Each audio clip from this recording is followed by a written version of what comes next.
وسبق ليك وافقتي على شي طلب وانت في الحقيقة كنتي باغي تقول لا؟ بزاف ديال الناس كيحسوا بالذنب ملي كيرفضوا شي طلب، وكيظنوا ان قول كلمة لا كيعني الانانية او قلة الاحترام، ولكن الحقيقة مختلفة تماما.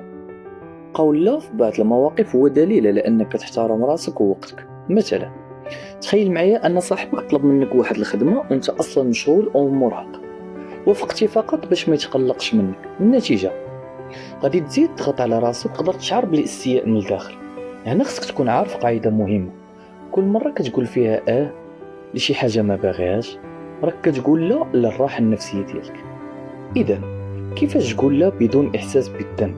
أولا خصك تكون عارف أن عندك الحق ترفض.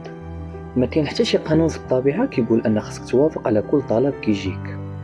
ثانيا خليك محترم وواضح، بلاص ما تبقى تختار أعذار كثيرة، قول صاحبك اسمح لي ما نقدرش هاد المرة.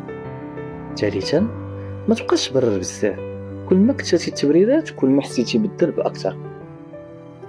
رابعا تقبل ان بعض الناس يقدر ما يعجبهمش الرفض ديالك، وهذا الشيء طبيعي. انت المسؤول على القرارات ديالك ماشي على ردود افعال الاخرين.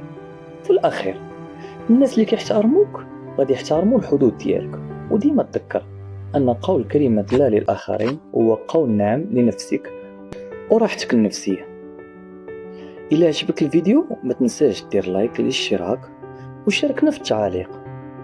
واش كتلقى صعوبة باش تقول الناس لا؟